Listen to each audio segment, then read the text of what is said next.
Brutal day. If Mondays couldn't get any worse, Hank, today was just an awful day for the Denver Broncos and for Tim Patrick, a guy who everyone loves, from coaches to players to fans to media. Tim Patrick is so loved in Broncos Country. In nearly exactly a year since he went down last year with a torn ACL, it appears Tim has suffered another season-ending injury, tearing his left Achilles today. Just absolutely brutal, Henry. Yeah, I mean, it's just terrible. It's terrible for Tim, obviously. It's terrible for the Broncos, obviously. And, I mean, the complexion of the season changes when you lose Tim Patrick. And, might as well say it, KJ Hamler is also gone. What was he going to provide this year? I think he and Marvin Mims were probably going to compete. I know other people were lower on KJ, but for a minute there, I was like, oh, okay, well, at least you have a chance KJ can step up and be a fourth receiver, but he has the heart condition, and he was waived with the non-football illness, and now what was once the Broncos' deepest position, arguably, who's even making the team at this point? I mean, took two massive blows. One really massive blow. And then just depending on the role you thought for KJ this year, I haven't been counting on KJ for a couple of years. So this was like, KJ would have been the cherry on top. If this receiver room would have come out and had a really good year, KJ would have been the sweetest cherry on top to all of it. And now, as of now, you don't have the option for that. We're going to dive into KJ and exactly what this means, because he might not be done with the Broncos, but he also might. We're going to dive into that. But you talked about what this means. Tim going out, what this means for the Broncos offense. When he got injured last year, there was two kind of thoughts. Well, Tim's your third receiver. You should kind of be able to make it over the hump without your third receiver. And then there was another one where, man, he's the heart and soul of this receiver room. He's the heart and soul of this offense. With Tim Patrick, how are you going to replace that? And then the Broncos offense struggled more than anyone could have ever imagined. Not all of that was because of Tim's absence, but damn, it would have been nice to have him on Monday Night Football against Seattle week 1. It would have been nice to have him when Jerry Jeudy goes out and misses a couple of games. It would have been so nice to have Tim Patrick. And now for a second straight season, you're likely not going to have him. After practice, Sean Payton said that Tim Patrick, they were looking at his left Achilles. Adam Schefter has reported that it's believed that he did tear his left Achilles. Which is what was basically said. Right. Which is kind of, yeah. It's pretty safe to say that it looks like the worst case scenario is probably going to unfold here with Tim Patrick, especially with Adam Schefter putting that out there. And Henry, only 3,000 fans were at practice today. Only a handful of media were at practice today. And I'm going to need you to pull up the video. We were not allowed to take videos at this time of the injury, but fans are out there. And if you look, here's what happened. It was a non-contact injury. Just keep letting it roll you here.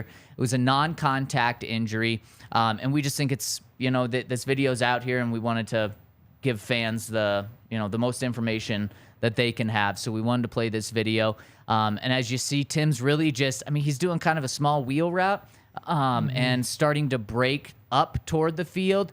And what looks like he just slips initially, but then it's what happened right after this video. You can see him going up, reaching for his helmet. He immediately takes off his helmet and throws it across the field. And then he goes and takes his gloves off, throws them, and you can even hear like a little scream that he has. And to me, Tim knew right away. Tim, with an Achilles, a lot of the times, there's a pop, and I think Tim just knew right away that he was done. Then Courtland Sutton and Russell Wilson immediately ran over to him, and as brutal as it is, practice just continued. They moved about 10 yards further downfield. Russ and Courtland stayed with Tim. They brought a cart around. Tim got on the cart, took him to the locker room, and there's about 10 yards that you have to get to from the cart to inside the building. Tim took crutches from there, and it was there was really no hope, seemingly. Once he went down, you knew it was just probably going to be the worst case. Yeah, I mean, there just aren't a lot of things that can be. You know, when you when you can't stand on it, when it just gives out when you're cutting, it is what it is. And I Sean Payton was in no way hopeful. No, and we all saw the same thing. It's just not a good situation, and that's a massive blow for the Broncos. Just a massive blow for the Broncos. I mean, we've seen it these past few days. Tim Patrick was cooking between the numbers. Like, they were sitting him down the middle. They were running him the little drags. They were running him a little bit deeper, but still just those in-breaking routes. Especially in a Sean Payton offense, that stuff is so important. I mean, everybody thinks of Michael Thomas. You know, he gets made fun of for only running slants and whatever. But that's because a lot of what Sean Payton wanted to do with the Saints was just get guys 3, 4, 5 yards downfield, get them the ball, and keep moving. Just keep moving, stay on time. Yeah, and when the defense screws up, like Saturday when Damari decided he was taking the receiver instead of dropping back into his zone to take the running back up the sideline, bang, there's your big play. And that's what it's all built on, is just hit the underneath, and then maybe something will open up deep. Tim Patrick has been that underneath guy for the entirety of this training camp.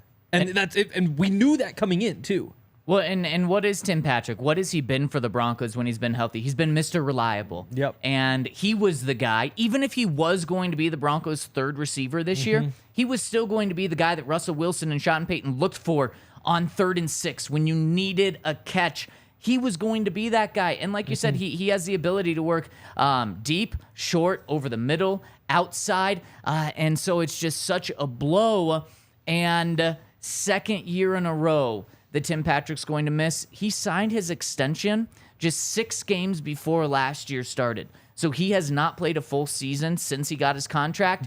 And you know what? It's a massive bummer for the Broncos, but I'm really happy that Tim got his money before this because that's a big reason why you do take a little bit of a hometown discount in order to sign early, so that when something like this does happen, and you never want to see this happen to a player, not just one season-ending injury, but 2 season-ending injuries, you never want to see that, but at least he got paid. So on a personal note, thank goodness for Tim, but you could see right when he went down just how devastating this was. Sean talked about it after. Sean's only been here for a couple of months, and he said you can tell how much the locker room loves him, how much he's the heart and soul of this receiver room. Pat Surtain talked about it. Josie Jewell talked about it. So this is a blow on the field. It's also a blow off the field. It's a blow in terms of leadership on the offensive side of the ball. We talk about dogs, Henry, and a lot of the time when you talk about dogs, you're talking about the defensive side. This team has so few dogs compared to that 2015 team. Yep. Tim was one of them. Yep. Tim was not afraid to, whether it was on the field being a dog, about just being a great blocker, or then even getting in people's face when they need to hear it on their own team. Tim was not afraid to be that guy. So as many people in the comments are expressing, just a very sad day, a bummer day. And Henry, you keep saying this is big for the Broncos offense. How big? I mean, massive. I mean, that's, in a lot of ways, he was supposed to be the guy who keeps the offense on time. Like the running game was supposed to just be part of that engine. You know, Jerry Jeudy is not a short route underneath guy. You want him running deep. You want him running the deep overs, the corners. You know, Cortland Sutton,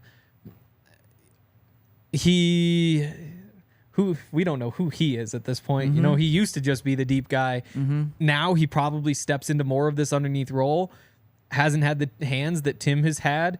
Like, there just isn't an obvious replacement. I mean, I think the closest thing, I guess, Marcus Callaway, you look to him to step into that role, but Marcus Callaway has one season where he's kind of put things together and no others in his career. And that one season still didn't do what Tim Patrick did in his 2 seasons where he was a big part of the offense. So you still expect a pretty significant downgrade. And the other thing, very, very happy for Tim that he got his money, obviously, and feel super bad for him. But I do think that in general, you should feel bad for guys who get hurt. You should be happy for guys who get money. But there's a lot of the time, you know, even with the KJ Hamler stuff, there's a lot of disdain toward KJ when there happens to be more, oh no, we love Tim. And there's reasons for that. There's production in the past and those sorts of things. You know, Juwan James had like this sitting out COVID thing, and there were some effort things, but the way that you feel about Tim right now, whenever somebody goes through something like this, that's a good place to start with your feelings. And it's nice to see for Tim, but it is kind of a reminder that, some players don't get treated this way. No, it's good that Tim does. Of course not. And absolutely, I mean, when he was getting carted off, of course, there was a pretty loud applause. Maybe, honestly, the loudest applause we've heard from the 3,000 capped practices, 3,000 people capped practices that we've been able to hear. And Henry, we talked about this offseason, how the Broncos need 2 receivers to really step up out of this top group of 3 between Courtland Sutton, Jerry Jeudy, and Tim Patrick. They really needed 2 of those guys to really take that step forward this year and become those guys. Now, there's no room for error for Jerry Jeudy or Courtland Sutton, but that's who the most pressure is on in my mind right now, is because, yes, I do like Marcus Callaway. I think that he can play. Marvin Mims is also a guy who I think could be the second leading receiver on the Broncos this year, but I'm not going to put that pressure on him and say, okay, you got to be Tim Patrick this year. Obviously built very different, but I'm not saying he has to have the Tim Patrick production this season. It's now all on Jerry Jeudy and Courtland Sutton. And you know what? The first 5 days of training camp practice, Courtland Sutton's made a great toe-tapping catch. Jerry Jeudy actually made one today. He did. But these guys have not looked like they're taking that next major step. Now, it's not all on them. The pass rush has been absolutely devastating the Broncos' offensive line, which has made Russell Wilson's job really tough, and Russell Wilson hasn't been able to deliver the ball like he wants. So I'm not saying it's on those guys, but we need those guys to take that big step forward and be a number 1 and be a true number 2, because then you can have Marvin Mims be a really good number 3.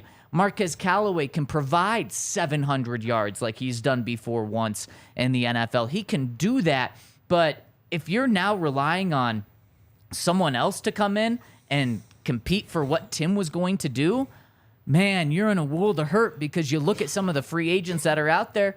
There's a couple of big names. Yeah. But, Henry, they're big names. They're old. From a while ago. Yeah. Exactly. Did you have a list of a couple of guys that are out there right now? Because my point is, there's no one that's going to come in and be the savior. No. Jarvis Landry, Kenny Golladay, Julio Jones, T.Y. Hilton, Sammy Watkins, Preston Williams, N'Keal Harry. Not a group where you expect much. Again, no. I mean, the other thing is Marvin Mims is a rookie. And Sean Payton even said today, he's had rookies who've come in and played really well. Yeah. He's had rookies who've come in and needed some time. Last year, there's 7 receivers drafted in the second round. They averaged 33.5 catches, 390 yards, 2.3 touchdowns. The year before, there were 5 in the second round. And I didn't have a chance to just go look at just their rookie year because that's a lot tougher. But their averages over the past 2 seasons, so per season, as first and second year players, they've averaged 288 yards. Yeah. Like now, that's what I will say dark. is it is dark. Sean Payton has been able to get more out of rookies. I believe he's had multiple 3,000 or 4,000 yard receiver rookies. So that's the hope for Marvin Mims. He missed the first 4 days of camp. Sean sounded encouraged from Marvin Mims being back on the practice field today. When I asked him about it, he said he looks good. He's going to continue to progress. And he said he's really going to have a bigger role as this week goes on. Maybe he was already viewing that through the lens of Tim Patrick being down. And when he was talking about a bigger role and taking that a bigger step, maybe he's really talking about being that number 3 for the Broncos right now. Regardless, this puts a lot of pressure on Jerry Jeudy, Courtland Sutton, and Sean Payton. Sean Payton's supposed to be able to work magic. This is some magic that he's going to have to overcome, because we saw just last year how much not having Tim Patrick really hurt the team. And it puts pressure on Marvin Mims too, I think. I mean, because he... I don't know if you call it a perfect situation. The fantasy football analyst would say it's a terrible situation. Yeah. But it is nice for a rookie to be able to come in and only play in situations that they're ready for. And if he was ready to play, 60% of the snaps, they could have found a way to do it. But he wasn't going to be pushed into the game when he wasn't ready. Marvin Mims is your number 3 receiver, and there isn't really 2 ways about it at this point. Unless things go horribly wrong or a bit of a long shot, Marcus Callaway turns out to be the next Tim Patrick. Marvin Mims is pushed into that number 3 job right now. Like it's a pretty clear Jerry Jeudy's number 1. Yeah. Cortland Sutton's number 2. And I think with both of those, Jerry Jeudy, we've had this discussion a lot. Number 1 receiver, like not a number 1 receiver you're excited about, right? But maybe right around there. Cortland Sutton, number 2 receiver, maybe not a number 2 receiver you're excited about, but right around there. You're asking for guys to play kind of at the best that they've played, and then you get to the rookie who, again, number 3 receiver. What do rookies do? 350 yards or so? Like it's dangerous right now. It's really dangerous. Yeah, it absolutely is. And speaking of dangerous, KJ Hamler, he was supposed to be that danger threat for the Broncos, like the threat for the Broncos. How many years of this has it been? 2020 is like, oh my God, they've got all 4 of these guys. It's going to be incredible. Yep, exactly. And it just seems like every year there's something else. And with KJ Hamler, he's no longer on the team. Yeah. So let's break this down, Henry. But first, I got to tell you about our friends over at Pins and Aces. Pins and Aces is great on the golf course. You know where else it's great? At Broncos training camp, because it is like the best material. It's so comfortable, and you need to get yourself some Pins and Aces, whether you want to wear it on the golf course or you need some golf gear for your bag. Maybe you need a bag, some club covers. Head covers. Hey, second guess. Yeah. Pretty good. A second time's a charm. They have everything. I'm looking at it right now. I'm looking at a Pins and Aces bag. I'm looking at a Colorado head cover, CSU head cover, and then the CU head cover. They've got it all over at Pins and Aces. And you can get 15% off plus free shipping by using the code DNVR over at pinsandaces.com. We love them. We know you're going to love them, so check them out. And Volo Sports. We have signed up for all sorts of different leagues. From what I've heard, the company is not good at any sport. That's kind of what sounding Our company? Like. Yeah, didn't it take them like 6 weeks to get their first kickball win? Well, don't people say like media, there's a reason you're media? Yeah. And our company is full of those people. Turns out they're right. Yeah, so... it's because I'm not playing, actually. That's why we're struggling. Yeah, my toes. Yeah. Oh. Yeah. They are broken, by the way. Yeah, I was going to say, we need an update. Breaking news. Ooh, ouch. More like breaking toes. Yeah. So that was just because you didn't want to turn the lights on to go to the bathroom in the night. Because I was an idiot. Well, there are 2 things. The first thing was I thought I could do some 10-pound curls. Don't get arms like this without some 10-pound curls. Oh, look at those things. And then I thought, like, I'll eat dinner, and then I'll just do it once again. So I'll just, like, leave them on the floor right there. Next thing you know, it's a couple hours later. It's dark outside. Someone turned the bang, and then blew up a couple toes. Oh, man. Got the x-rays this morning. You know what? We appreciate that you're playing hurt. You know what the worst part is? It's not the pain. It's that, you know what you do for a broken toe?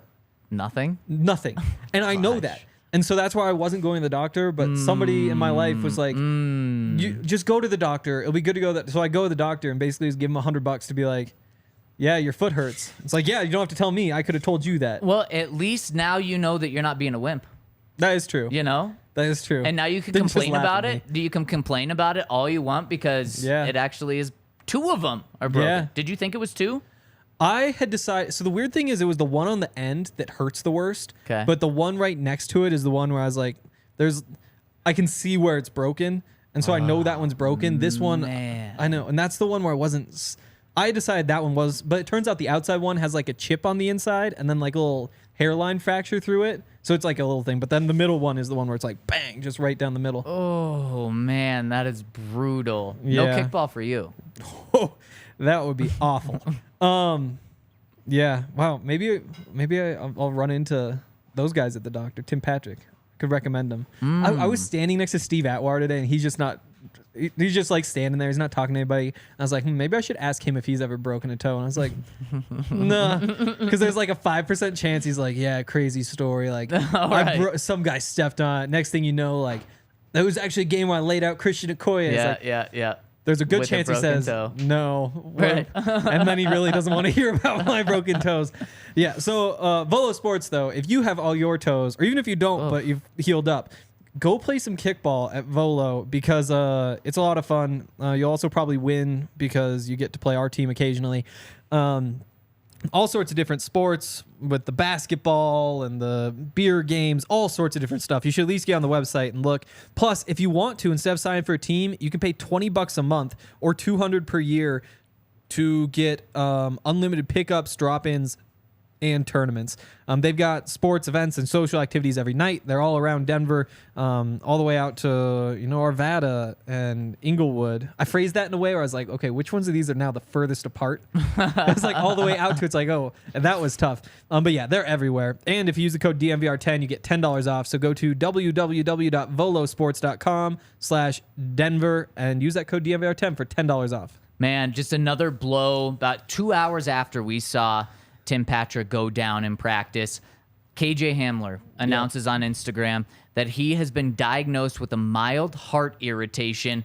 It has a specific word. I don't know how to pronounce it, so I'm not even going to try. But a mild heart irritation. And he said he was feeling chest pains while working out right before training camp. Went to the doctors. They diagnosed with this. And he said he's going to take a break to get all of this taken care of so that he can get back to doing what he loves.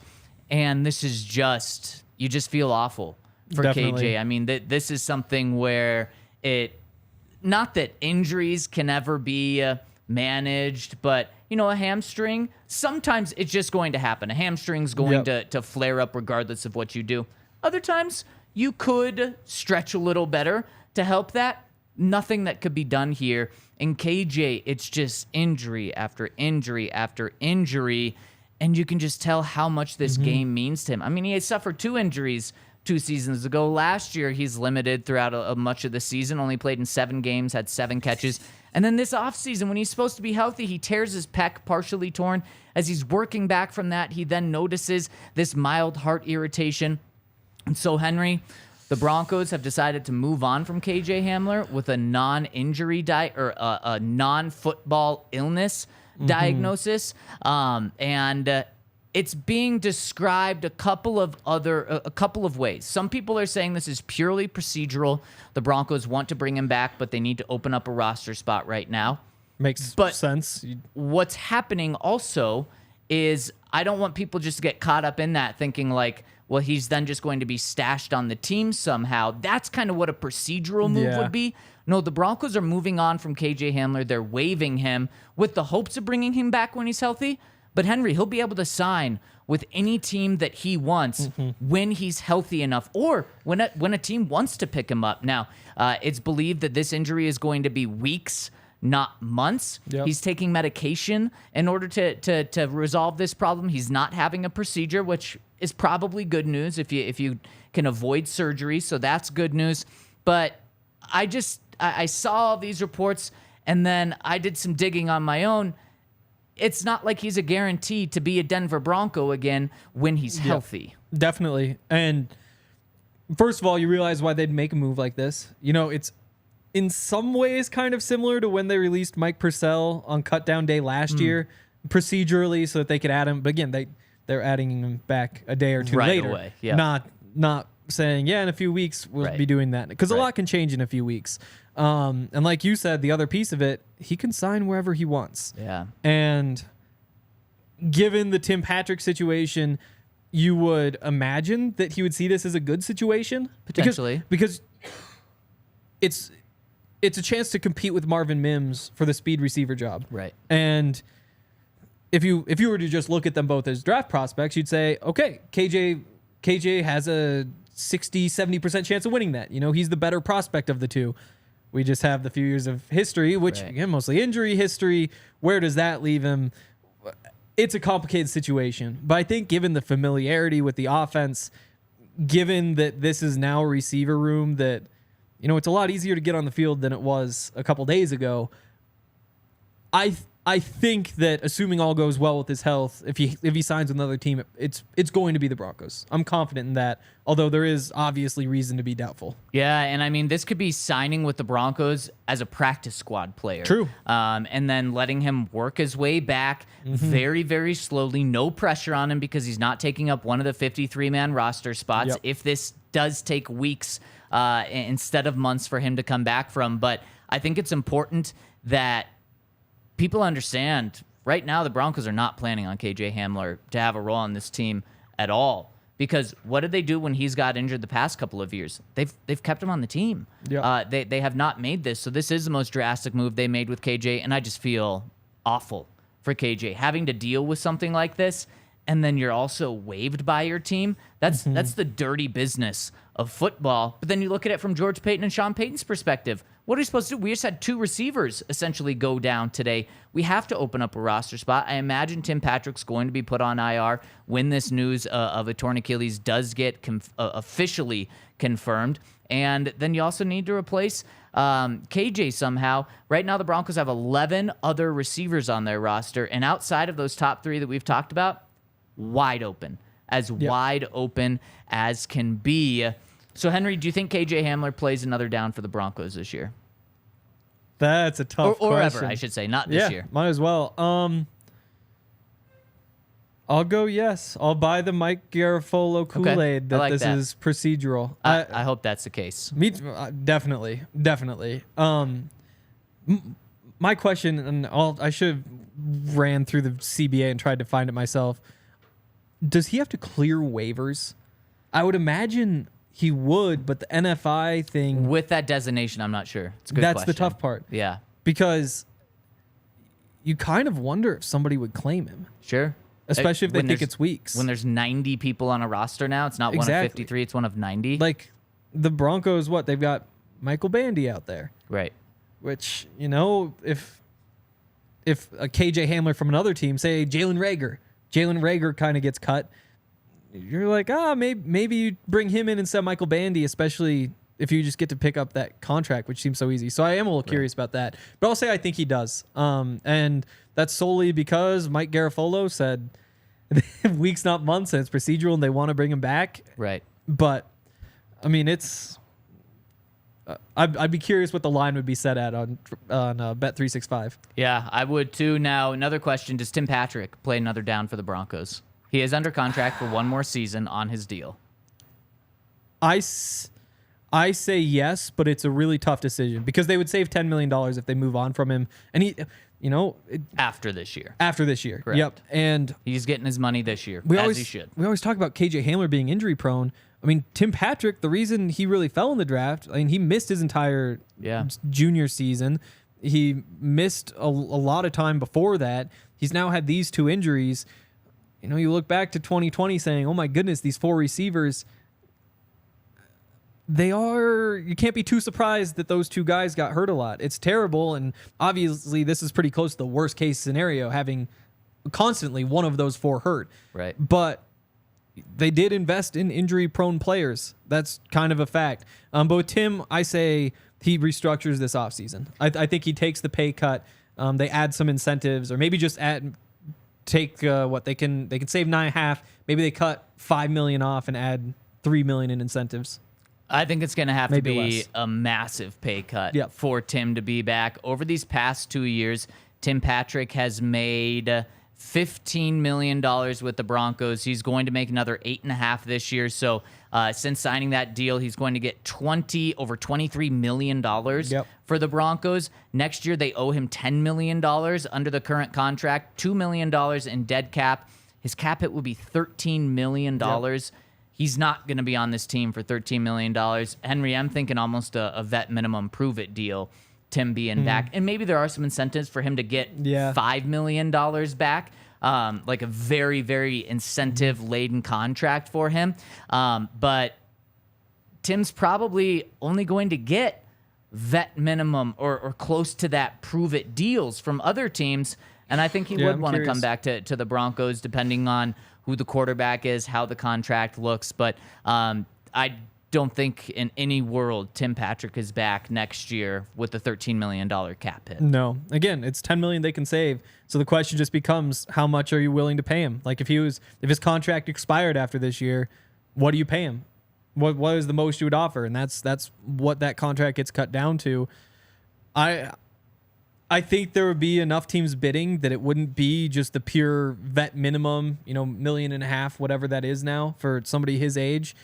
But he hasn't played football since 2021, Henry. But I don't think it's over $3 million. Okay. Yeah. It probably isn't. That's probably what it goes down to. And then you throw some incentives on there. But he doesn't have much choice but to take it. No. Especially because even before, like again, he's been a really good player. There's a lot of reasons to be excited about what he could have done, what he could do in the future. He had a couple 750-yard seasons. Right. You know, it's not like he was a Pro Bowler. Right. And that's why the bids won't be super high, and he'll know that. That's what his market is. If he says no, just cut me. Yeah. No, absolutely, Henry. So it's such a bummer. Someone in the comment section saying, is it the same leg as last year? No, last year Tim Patrick tore his ACL on his right leg. This is his Achilles on the left leg. Mm-hmm. I don't know if that makes it better or worse, but just such a bummer. Such a bummer for What Tim. do you think it means for Cortland Sutton and Jerry Jeudy next year? I think it gives him a better shot. Definitely. Now, Jerry Jeudy, they did pick up his fifth-year option, so he's likely going to be back unless the Broncos decide to trade him. But that fifth-year option is guaranteed. And you trade him, but there would be no dead cap if you did trade him. Interesting. Yeah. But that probably it probably depends how much Marvin Mims steps up. If Marvin Mims is your number one at the end of the season, well, are you going to pay Jerry Jeudy $12.5 million, I think is what it is, to be a number two, and then Cortland Sutton, I don't know what his cap hit is. I think it's around $18 million next year to be a number three. Hell no, you're not doing that. So you're making a move on one of those guys. Mm-hmm. But what it likely means, Cortland Sutton and Jerry Jeudy are going to be Denver Broncos through the rest of this season. True. Whereas this morning, Henry, I would have said it's more likely that one of these three receivers gets traded before the trade deadline this year than not. Now, it's not going to happen. Obviously, Tim's not being traded, and I don't think they're going to trade Cortland Sutton or Jerry Jeudy unless this season goes off the tracks terribly. And I hope that's not what we're talking about. Yeah. But, Henry, watching the offense today, I'm waiting for hope, waiting for life.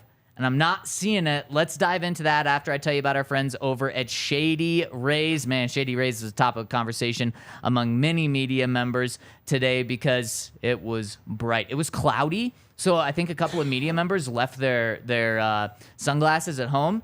And then, of course, right when practice starts, it's as sunny as can be. It's as hot as can be. You need your Shady Rays when you're sitting on the berm at Denver Broncos practice for training camp, or when you're out on the golf course, or when you're drinking beers on the or on the illegal Pete's patios. You're going to need your Shady Rays a lot the next couple of months. And in Colorado, it doesn't matter if it's summer or not. You need your Shady Rays because 300 days of summer, and you can get 50% off 2 or more pairs over at ShadyRays.com by using that promo code DNVR. We love Shady Rays. We know you're going to love them too because over 250,000 people have given them 5 stars. So make sure to check out ShadyRays.com and use that promo code DNVR. And make sure you check out Breckenridge Brewery as well. Like I said, I was here for the UFC fights on Saturday. Oh, that reminded me. You know what today was with the receivers? Did you watch the Justin Gaethje fight? No. I'm not surprised. No. I usually don't watch those either, but I was like, I'll do some betting, go talk to people, whatever. But basically what he did was he had like this little punch. It was like right hand and drew the other guy's left hand in just a little bit to block it. It was a bait?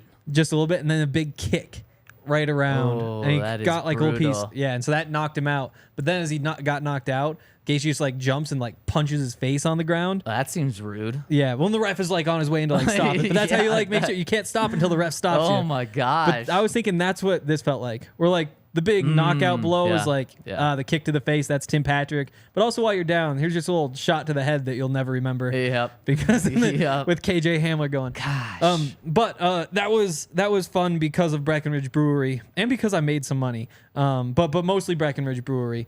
The Palisade Peach. I think new beer of the month tomorrow. I'm curious what that'll be. There are no bad options though, so go to breckbrew.com. Use the beer locator. You can pick up whatever beer you want, probably near you. They're in most of the country. And with the beer locator, it'll tell you exactly where to go for whatever beer you want to try. And Henry, really quick before we get into the how back is Russ, you mentioned how so many people are supporting Tim today in terms of fans. So many fans are supporting Tim.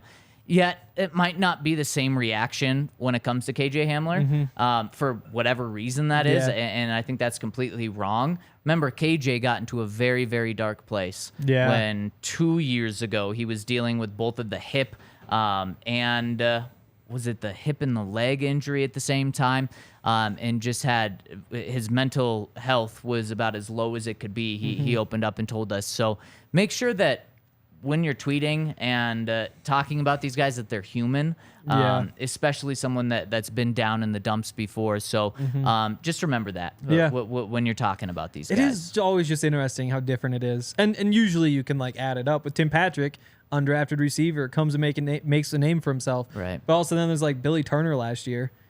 Everybody just hates Billy Turner. It's like, screw this guy, he's just taking money, all that stuff. Well, but everyone really hates him now. They do. And that in Broncos That's Country. actually for good reason, that second part. But I mean, it's not like he didn't want to play. It was really the team's mistake to bring him in, the guy who's injured, to say like, oh, here's our starting right tackle, an old man who's injured. Yeah. But instead, everybody, it's like, no, I hate Billy Turner. I can't believe. And meanwhile, it's all love for Tim Patrick. So maybe just bring that love to everybody who gets hurt because they want to play football too. It's true. It's very true. Someone that did not receive a lot of love last year, Russell Wilson. We watched his practice today. First, man, have we even said that the pads were on today? First fully padded practice of camp. Ugh. That was supposed to be the storyline today. Henry, today we were supposed to be talking about how Randy Gregory just, drove Garrett Bowles into the ground or something like that. There were pads popping. Alex Singleton popped Javonte Williams or something. Javonte popped Josie Jewell. And instead, it's about just devastating injuries yet again to Tim Patrick. But we did continue to watch practice. Practice went on despite Tim Patrick going down. And let's get to the how back is Russ to break down his performance today. You hear? Hit it. Let's see how Russ was. Here we go. Let's go back up. Let's go back. No. It's a let's ride. For those listening, that's the very worst Russ that he could have been. I think they remember that. Oh, they do. There aren't many things worse than let's ride. And today was about as bad as it could have been for the offense. I mean, you see Tim go down, and then you see Russ pretty much do nothing when it comes to throwing the ball in the air. Now, this was the shortest practice of camp, only an hour and 45 minutes. And the first hour, would you say, is not team stuff. No. Maybe they do a little 7-on-7 at the very, very end of that hour. But I only have just over 5 throws for Russell Wilson. We're not allowed to give stats exactly. Yeah. So I have just over 5 throws for Russ in team period. So not a big sample size. In a game, you're thinking he's dropping back 25 to 35 times. So much bigger sample size. Russ could have turned it around. But we just have to tell you what happened today. And Henry, it was not good. And it started from the very first pass when Russell Wilson airballed Jerry Jeudy. That's how I had it. Jerry was coming across the middle of the field. Damari Mathis in very good coverage, by the way. But Russ throws the ball up. Very good protection, by the way. That's something that's been an issue for Russell Wilson in this offense. Is just Russ constantly being under pressure. These first couple of days of camp wasn't the issue with this one. Russ sails it 3 feet over Jerry Jeudy's head. It's lucky that Justin Simmons or Caden Stearns or Kareem Jackson, just a deep safety, weren't just right there and it hit him. But the ball did fall incomplete. But, I mean, just a bad throw from Russ. And it's one of those where I don't know that he was trying to hit Jerry. I think it was kind of a throwaway because Damari was all over him. Like the only time he had time to throw the ball, though. It was the best protection all camp. And that was with a blitzer, too. Yeah. And the running back picked it up perfectly. Yeah. I missed who that running back was, but it was probably P. Ryan or Javonte. It definitely, it's got to be one of them. But, Damari, great coverage on that play was the story to me. Yeah. It just smothering coverage. Yep. And the protections, which, by the way, Garrett Bowles and Mike McGlinchey were out there today. Glad to see McGlinchey back. Obviously, he dealt with the death in the family last week. Yep. He was back today, and it helped at least for that play. But then what didn't help is the very next throw that Russell Wilson had in team period. He's looking for Jerry Jeudy on the left side, kind of a corner route, 30 yards downfield, 20, 30 yards downfield. Russ throws the ball under pressure. Jonathan Cooper was there. A lot of people thought it could have been a sack. It was a sack. So Russ would have been sacked by Jonathan Cooper. Really good play. But he still throws the ball. And my issue wasn't because I'm okay if you are sacked, but you still throw the ball. My issue was the throw was awful. It wasn't like it was a bad decision necessarily. Yeah. He threw the ball like a yard or two ahead of Jeudy, and it was just right to Justin Simmons. Yeah. So I was watching the sack. And I wasn't. Yes. I was watching the pass. Yeah, and I guess real quick on that. So McGlinchey got beat by Cooper. McGlinchey and Quinn Miners were incredible in the one-on-ones. Like, unbelievable. And McGlinchey stole John Cooper's lunch over there at one point, but those two were incredible. That play, not good at all. He dipped under him or just got around him? I think he just got around him. Okay. Yeah. But then the throw, it almost looked like Jerry must have given up on the route. And I don't think he did because it wouldn't really make sense. Like, it's not like he's looking in the backfield because he was like 3 steps away from the sideline or 4 steps from the sideline. Meanwhile, Justin Simmons was almost to the sideline. And so Russ threw it out there and Jerry was still 2 steps back. And it's just a thing that doesn't make sense. Like how, and it's not, I don't know how Simmons would get out that far in front of him. But it was not a good play, not a good throw. Everything went horribly at every step. Yeah, not a good play for the offense in general. But it did result in an interception or a sack. Not good for us, not good for the entire offense. Then the next team period, the last team period of practice, just showing you how kind of short practice was. Yeah. Russell Wilson made his first completion of practice to an offensive player. Yep. Do you know that offensive player's name, Henry? Jerry Jeudy. No, before that. Oh, before that. Mike McGlinchey. Oh, Is who his first completion was. Again, just to highlight how tough today was. A batted pass. I didn't see if the pass hit the back of a lineman or if it was batted down by a defensive lineman. I didn't see that part, but I saw Mike McGlinchey catch it and run. If that is your first completion and it's not the very first play, something has gone terribly wrong. And that is how that kind of highlights the day in terms of how it went for Russ. Then the next play, I have a 7-yard completion to Cortland Sutton in the middle of the field. And then the best throw of the day by far from Russell Wilson was that completion to Jerry. Did you see it? I believe I did. I'm missing in my notes. Maybe I didn't. I might have been walking by. It was an out route about 20 yards down the field, and Jerry was wide open. Russ put it right where it needed to be. Jerry caught it, not in the air, like he wasn't jumping in the air. Caught it, got both feet in bounds right before the sideline. So it was a really good play by Jerry Jeudy, good footwork, and Russell Wilson did a good job getting the ball there. That was by far the best passing play of the day. Because then you end practice. That was also on Damari. Yes. I don't have it written down. And I'm I not believe sure where it he went. was pretty open though. He was. Yeah. Yep. Yeah. And so that was kind of you got him back after the first one. Right. So that was a good play. But then the last pass of practice, Russ was scrambling around the pocket, then stepped up and threw a laser for Brandon Johnson in the middle of the field. But Henry, your guy, came in with a big pass breakup. It's once a day. Yep. And you know what the crazy thing is? This is a short practice. There aren't a whole lot of things to write about. Right. I finally get to write. Jaquan McMillan. Once a day he makes a play. And You do. he did again. I mean, it's every single day he makes a play. Yep. And Pat was talking about him after practice too. Wasn't even like asked about him specifically, just asked about the young DBs. It's like, yeah, Jaquan. He's out there making plays, and he's confident too. He knows where to be. It's just like we saw at the end of last season, that final game when he was out there making plays too. That's a real player. Like that's a guy who's going to be in the NFL for a while. Like I'm not sure if he has a path to starting this year.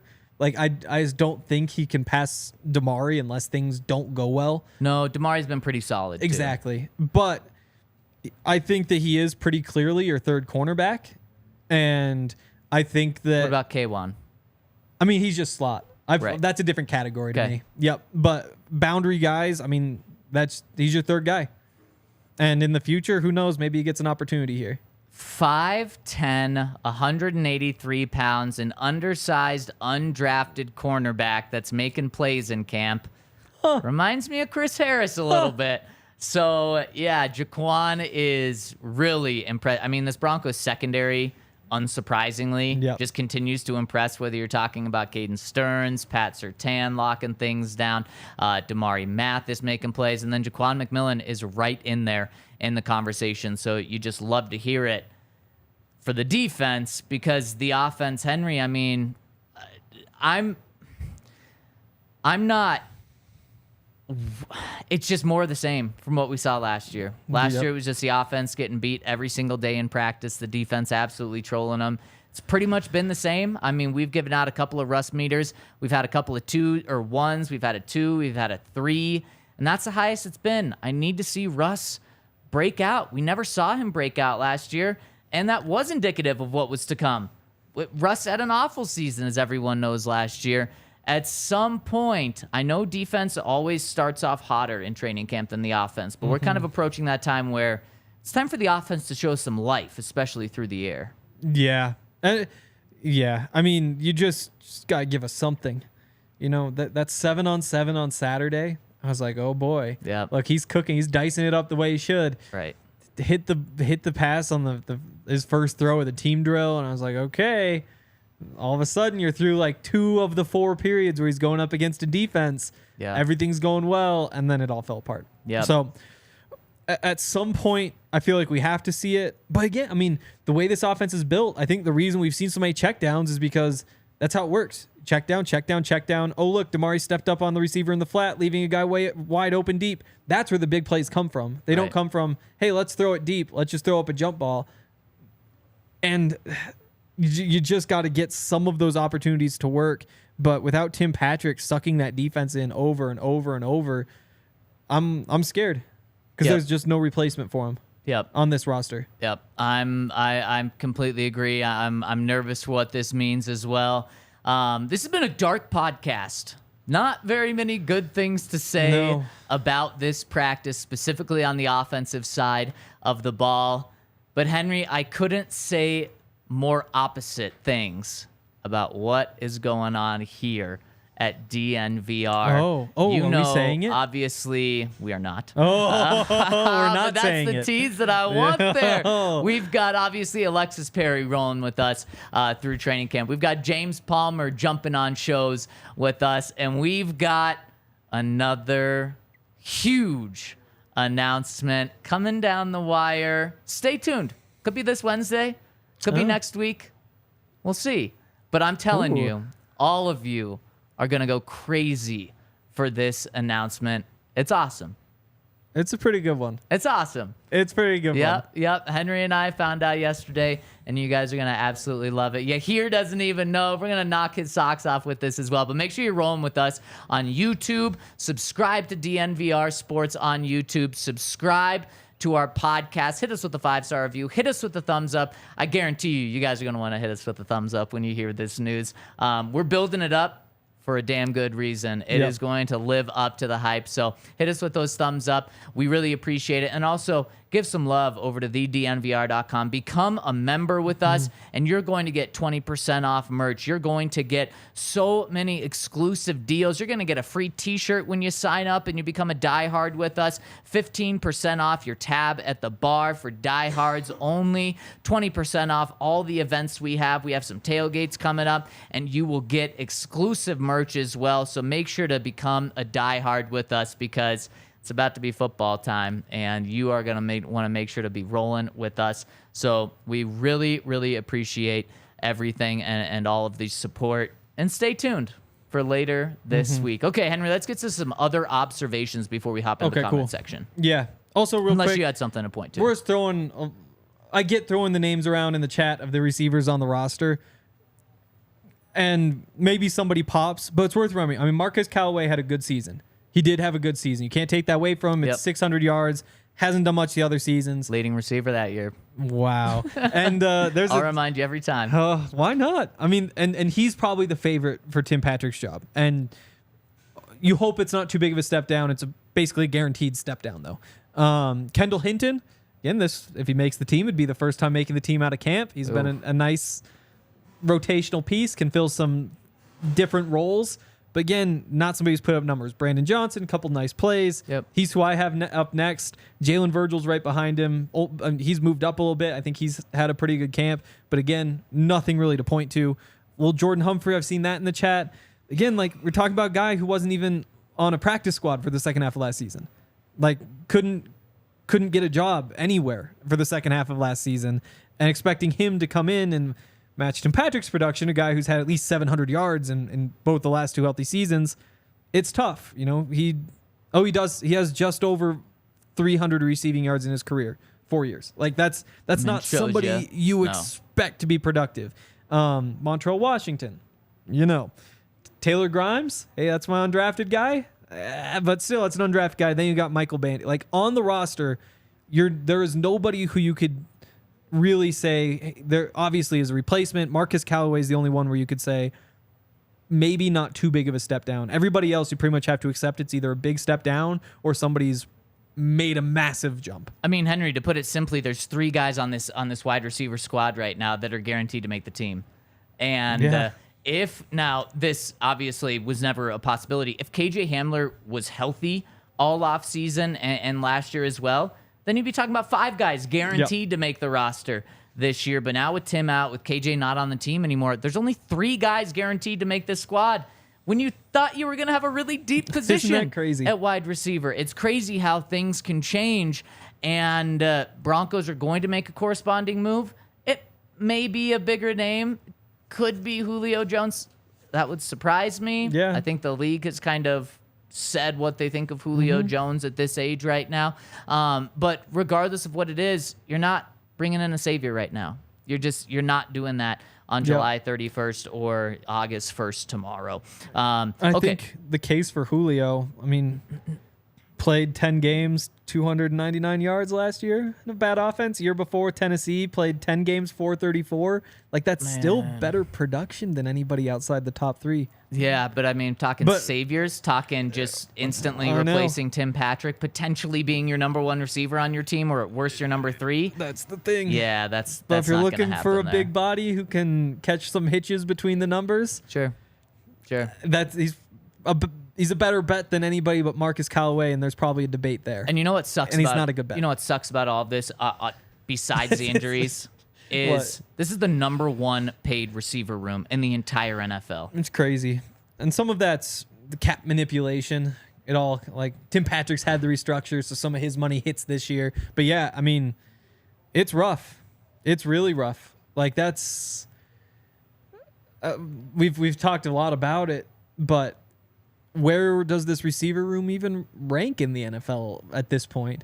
You know, you've got 2 proven receivers, and they're not like proven Pro Bowl receivers. They're proven, they should be starters. They should be starters in the NFL. Right.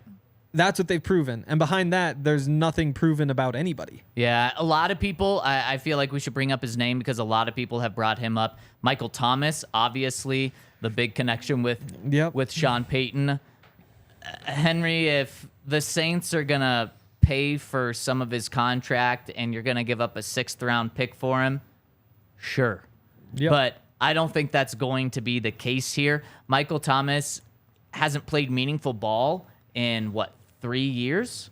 4 years? I mean, for more than a couple weeks. He was sick last year. I had him on my fantasy team last year. He won me a couple games early on. But only for a couple of weeks. Exactly.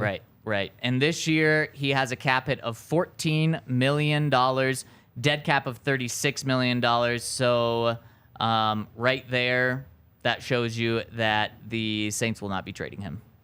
Yeah, and he has that weird contract. It's tons of void years. The contract and notes in there. Yeah, because it advances like the 9 plus 4 plus 1. The Saints aren't trading him. Here's what happens. If they trade him right now, they eat $13 million in dead cap this year and $18 million in dead cap next year. Exactly. So you're not going... The Saints aren't going to trade him for a 6th-round pick. Yes, and that's why the Saints have the crazy cap stuff where... Yeah. So if the Broncos were to take him, it'd be 1.2 this year, 1.2 next year. That's awesome. But the way the cap hit is, if the Saints let him play out those 2 years, it's 14, then 10, then 9, then 4, then 1. So you get to spread all that out over the 5 years. But if they trade him, bang, it all advances to mostly next year. And for a 6th-round pick for a team that's that cap strapped, like there's a reason they've built that contract to go like that. Trading him would be next to impossible. That's why you'd have to give up something good. Let's see. And you're not doing that for an injured wide receiver in a room of injured wide receivers. I know. It reminds me of like betting or gambling. You're like, oh no, I'm down $100. I better find a way to get that. Let's just 100 on black and see if I get it all back and dodge it. And what do people say about that when you chase? Don't do it. Yeah, don't do it. Don't do it. And that's why the Broncos will not be doing that. Henry, some other notes from today's practice. Actually, this just finally loaded. Okay. So week 1, 5 catches, 57 yards, 2 touchdowns. Then 6 catches, 65 yards and a touchdown. Then he got hurt the next week, 40 yards. Yeah. So even, I guess, receiving numbers weren't massive, but 3 touchdowns in 2.5 games. Yeah. You're not trading a 1st-round pick for that, though. No, you are not. And if the Saints might not even do that for a 1st-round pick. Maybe they would. I don't know. They'd have probably to don't. for that. Do they even have the cap room to do that, though? I mean, to take on all that dead cap. There would be other. I mean, they know how to restructure. If anyone does, it's them. Congrats, that's Derek Carr. Your $20 million in salary, whatever, is now a signing bonus. Yeah. I guess he's new, so he probably doesn't. They couldn't do it with him. There's somebody. There is somebody. Yeah. Interesting today. Frank Clark and Riley Moss were not out there on the practice field. And what did Sean Payton say about that after practice? Oh, what was the phrase? It was team club decision. It was a club decision. A club decision. Huh. What does that mean, Zach? What does that mean, Sean? Sean was asked about this and said, essentially, the club decided that they weren't going to practice today. Oh, so they were given a day off? Not a rest day. Yeah, not a rest day.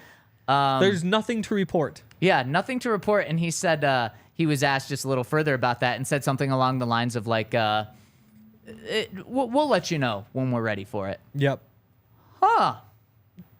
So that's terrifying. It was excused as well. Yep. So excused, but they weren't given the day off, but they weren't out at practice. And we're talking about a rookie and a veteran of all veterans. We're talking about 2 new guys. We're talking about a guy that was on the podium on Saturday and had some pretty interesting comments. Interesting, not necessarily bad. Could be taken bad in one way. I think a lot of Broncos fans actually supported Frank Clark. They were divisive. With his, yes, divisive they were word, divisive. Seemed like it was comments that Sean Payton would get behind because he kind of wants to change the culture. Who knows if that had anything to do with it? Found those 2 things. I found those very interesting. Club decision. And Henry, we may learn in a year after being around Sean that club decision is no big deal. We may learn that club decision means you are in the doghouse. So we don't know right now, but that's something we're going to follow. If they're both out there on the practice field tomorrow and there's no update, then it's like, okay, just a weird little thing.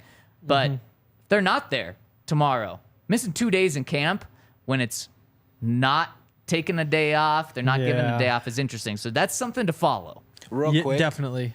Is there a chance that they got into like a fight between each other and they're like, hey, like there's a chance that could be a club decision. It's just a weird thing that it's Riley Moss and Frank Clark, right? Because it's one of those it's like Cortland Sutton and Jerry Jeudy. It's like, oh, did they get into some trouble? They were out too late last night. Like, is something like that get a suspension? But those just aren't 2 people that you think are spending a lot of time together. Like, how would they even know each other? Like, Frank's been there for 3 days. Right. Like, yeah, I know.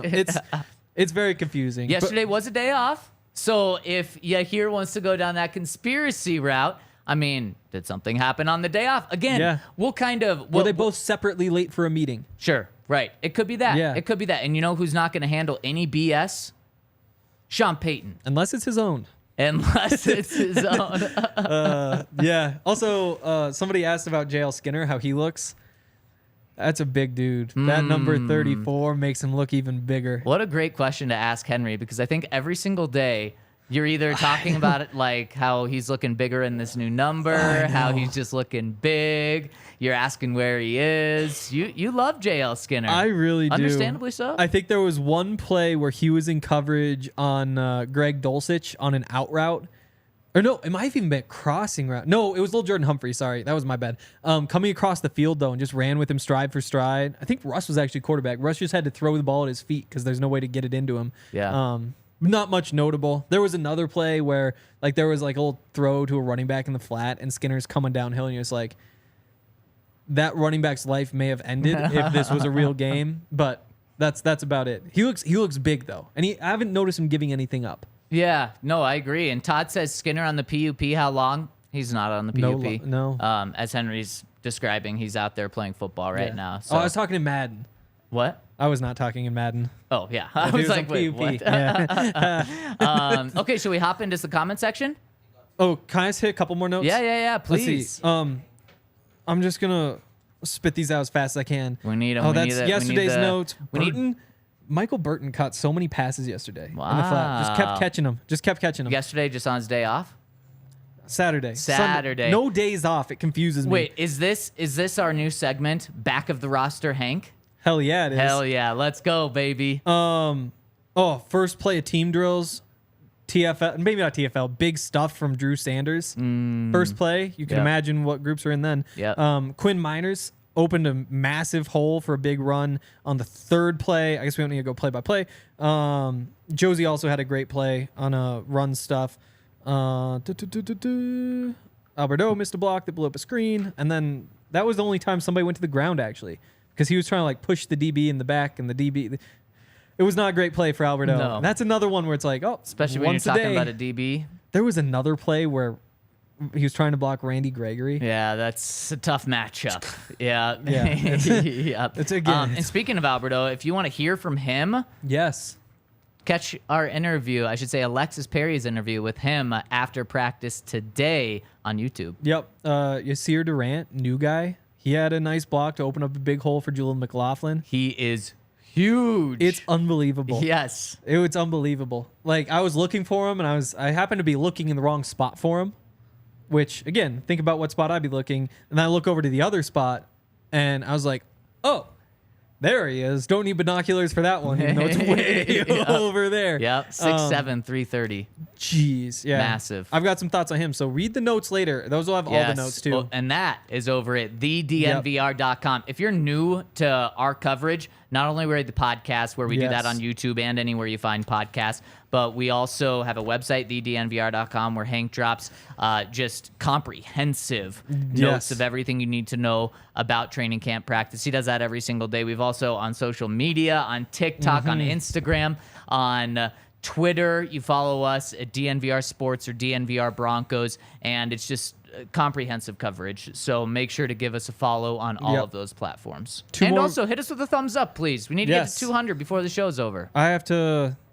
I got to get my thumbs up in. But Jalen Virgil, I think best day of any of the depth receivers today. Noteworthy, little jet sweep, another play. Just something to keep an eye on because that's a competition now. It's important now. I've had Brandon Johnson in front of him. That might be evening out a little bit. And then finally, Tommy Hudson. A couple days in a row. Yesterday, we talked about him for the pushing and shoving with Randy Gregory. Yep. And that's why I probably won't write about him again. But he's making a good block a day. There's one play with caught ball. Looks pretty fast. There might be more of a competition between him and Alberto than I had previously realized. I think that's starting to heat up. I think Tommy Hudson's potentially forcing his way up the roster a little bit. And there you go. There's your insight from back of the roster. Hank breaking it down like no one else. Let's get to some super chats really quick. First one coming in from our friend Valley Bandit says, "You guys are great. Always get me hyped for the season. Also, I wouldn't be upset with Jarvis Landry." I mean, see, that's the thing, though, is like there's like 4 guys where I wouldn't be upset, especially if you could do it in a way where there's no guarantees. Seems unlikely they take that deal, but I mean, it's the end of July.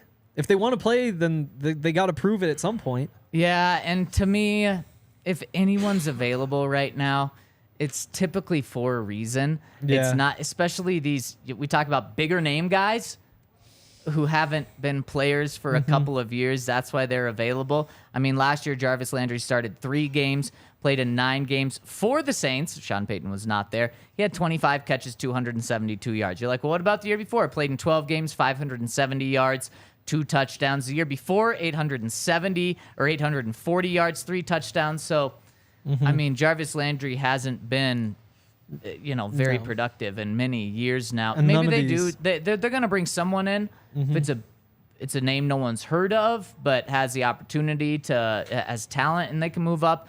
Or it's a bigger name guy. You just can't imagine there's going to be any game-changing moves made. Yeah, and he'll turn 31 during the season, which is it's not like Julio, who I think is like 34 now, Yeah. and you're like, there's probably nothing left there. It's like if Landry gets back to 2021 form, played 12 games, 570 yards. Yeah.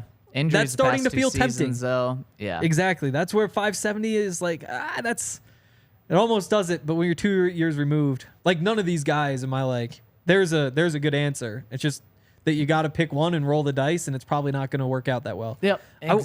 One conspiracy theory. Yes. Hunter Renfrow. Like if the Raiders actually are moving on, there've been the rumors for forever. Like I think a slot guy could be a useful addition. Trade with the Raiders? Or are they just going to cut him? That's the thing. I don't know if they actually are willing to cut him. I haven't dove too deep into the rumors because like the Raiders are sign just me up. bad. But I mean, I think a slot piece, somebody who can work the middle a little bit. Yep. If anybody you sign at this point is going to have some limitations. Yep.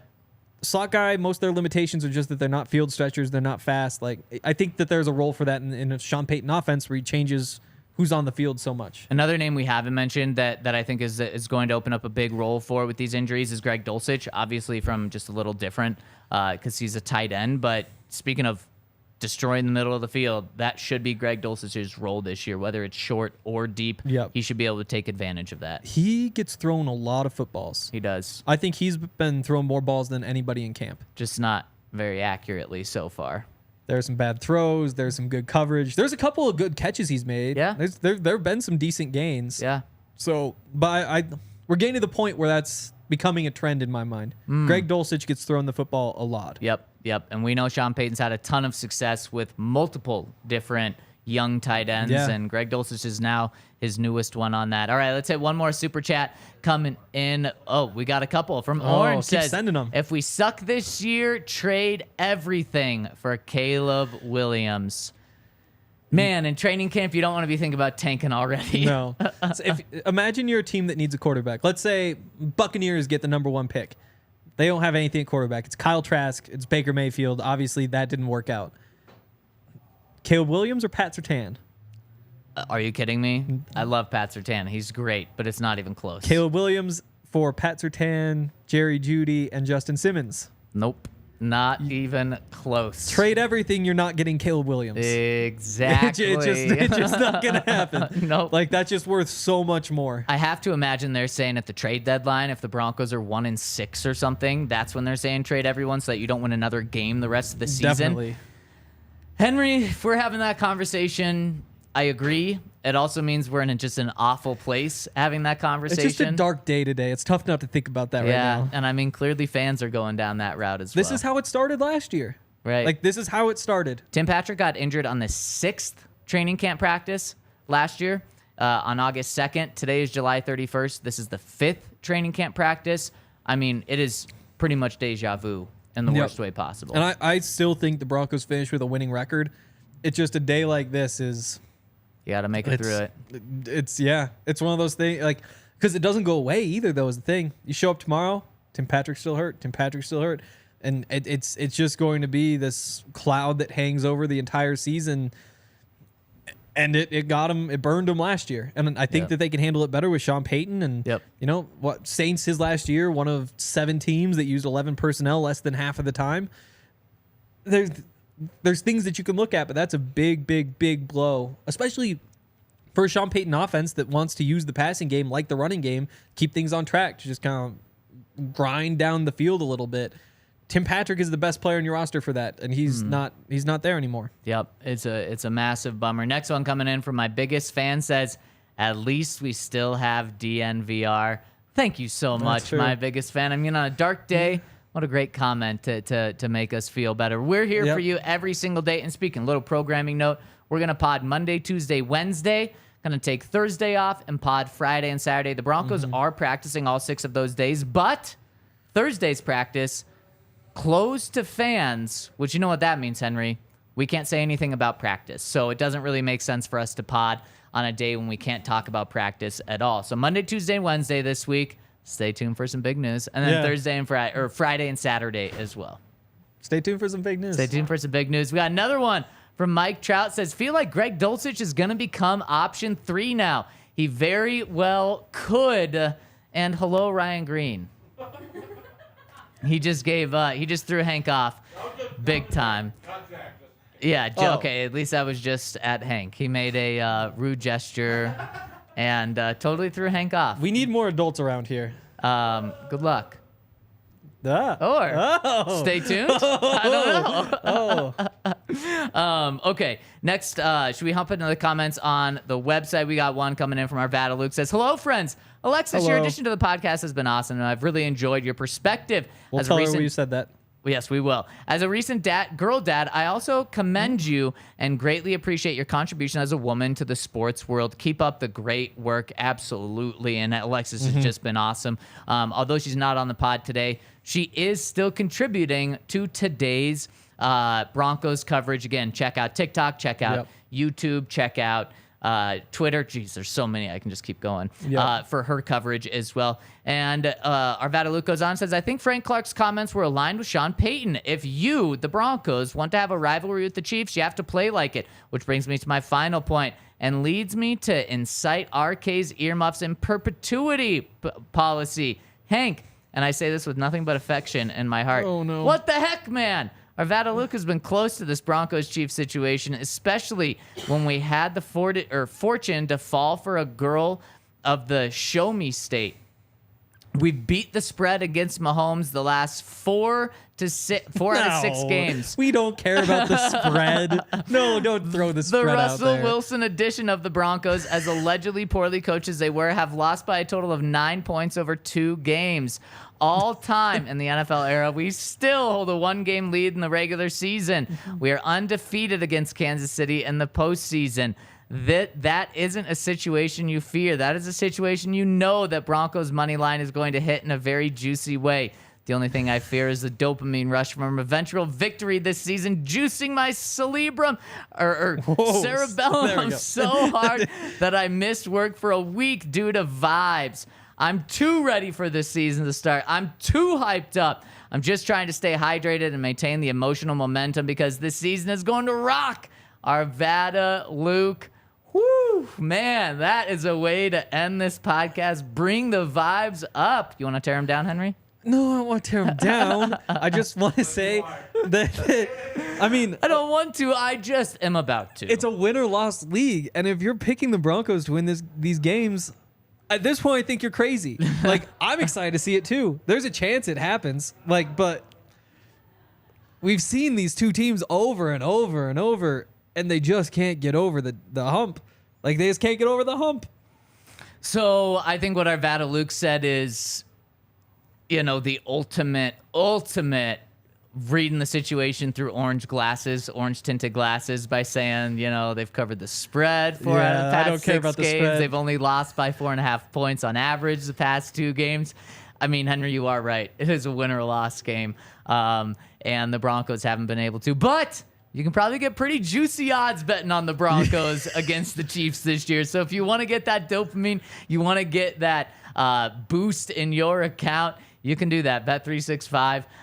Just get in there, and I'm sure you're going to get some really good odds. We really appreciate everyone rolling with us today. Hopefully the vibes so much better tomorrow. Hopefully we're not talking about another major injury, and hopefully we're talking about the offense get going.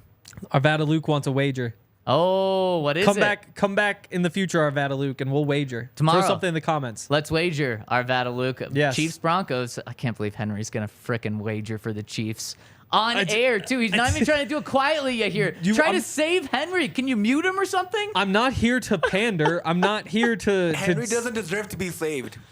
I don't need to be saved. He doesn't deserve it. Man, I just cannot believe Henry is just openly saying he wants to bet on the Chiefs I also can't believe now. that. I'm cheering for the bets to lose. Luke's argument's really good, saying that like the Broncos covered the spread of the last 5 out of 6, which means they're close. With a good head coach that can actually manage time, it might be a win. What is the average spread been? It's probably been an average double-digit spread. It's probably been right around there. Double-digit spreads, 2 touchdowns. I mean that they're within a score. So like, that's not good. That's not good. But it's better when about how you talk about it. You're talking about like, oh, they're getting blown out 40-10. That's how you talk about it. The only number I throw out is that it's been Henry 15 in a row, and it's just tough straight. to. It's tough to. I'm just saying. It's one of the. What's another example? There's don't bring up one of the these 6 players. straight to the Raiders. Don't do it, Henry. No, please, no, not that. Henry is just like an AFC West appreciator. If it's not about the Broncos, he hates the Broncos. I don't hate the Broncos. I'm just going to tell the truth, regardless of whether it's good or bad. You know, we need to save Hank right now, and let's end this podcast by hearing from Aaron Rodgers, because according to Sean Payton, this story is done for now. But Aaron Rodgers got the last word yesterday. He was on NFL Plus and asked about Sean Payton's comments about Nathaniel Hackett, essentially saying it was the worst coaching job in NFL history that he's ever seen. Here's what Aaron Rodgers responded with. I'm not going to ask you about Sean Payton's comments directly, but I will ask you to maybe address Nathaniel Hackett as a coach and what he means to you and what he can bring to this Jets team. That story goes out there. I had about 1 million texts from people in the coaching community saying that was out of line. Yet you see Hackett out here. He's still pumped up. I don't think it affects him as much as maybe it affects everyone on the outside. And yet you and him have this great bond and union together where you've always had his back, he's always had yours. Yeah, I love Nathaniel Hackett, and